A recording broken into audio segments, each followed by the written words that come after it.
पहले भी कह चुका हूं कि जब एक सर्वे आया था नाथूराम गोडसे और महात्मा गांधी के बीच, जिसमें 53% लोगों ने महात्मा गांधी को लाइक किया और 47% नाथूराम गोडसे को। हम उस वक्त भी गए थे कि देश की मानसिकता और विचारधारा मृत हो चुकी है, क्या संभव है राजनीति अब अच्छे लोग करेंगे। दोबारा जब आजाद हिंदुस्तान में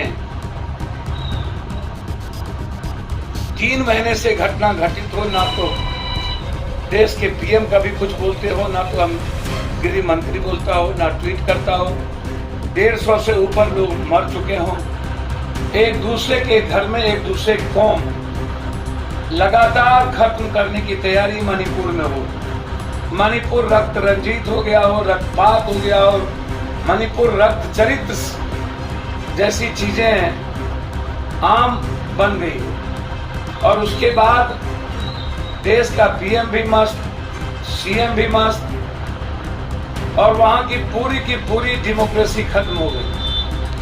17 दिनों के बाद जिस तरीके से कल रात में वीडियो वायरल हुआ, सैकड़ों लोग 2 अलग समुदाय के बच्ची के साथ नंगे करके 3 घंटे तक लगातार प्राइवेट पार्ट के साथ छेड़खानी करना, उसके इंटरनल कोर्स करना हाथ से, और जिस तरीके से उस बेटियों के साथ, मां के साथ किया गया, दुनिया के में आज तक ऐसी घटना मैंने नहीं देखी।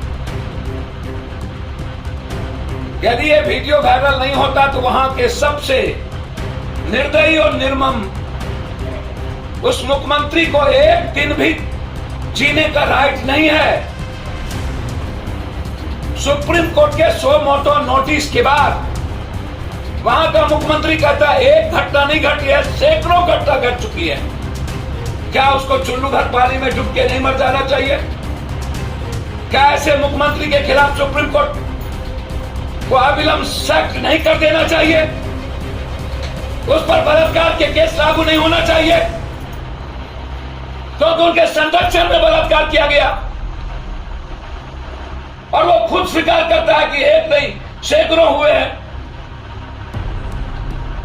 और पहली बार सुप्रीम कोर्ट के निर्णय के बाद हिंदुस्तान का पीएम मणिपुर का नाम लिया, और वो भी यह कहने में कि लॉ एंड ऑर्डर का मामला, कानून का मामला है। कभी उनके लिए दिल्ली के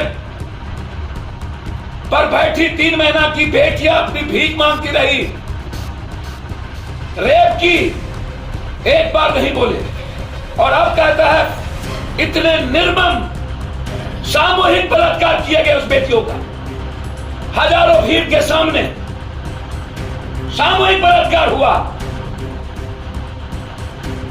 आजाद हिंदुस्तान के सैकड़ों साल के नजदीक हम जा चुके हैं। कब यह कानून बनाएंगे सत्ता पक्ष और विपक्ष? ये हिंदुस्तान में किसी की हिम्मत नहीं हो किसी के परिवार और घर की बेटी और मां को देखने की हिम्मत नहीं होनी चाहिए। कब मिलेंगे हम लोग इस बात को लेकर? यह एक बड़ा सवाल है इस हिंदुस्तान में। सर्वोच्च न्यायालय को इस पर सुप्रीम कोर्ट की कमेटी बैठा करके अविलंब 3 महीने के अंदर सबको फांसी की सजा मिलनी चाहिए।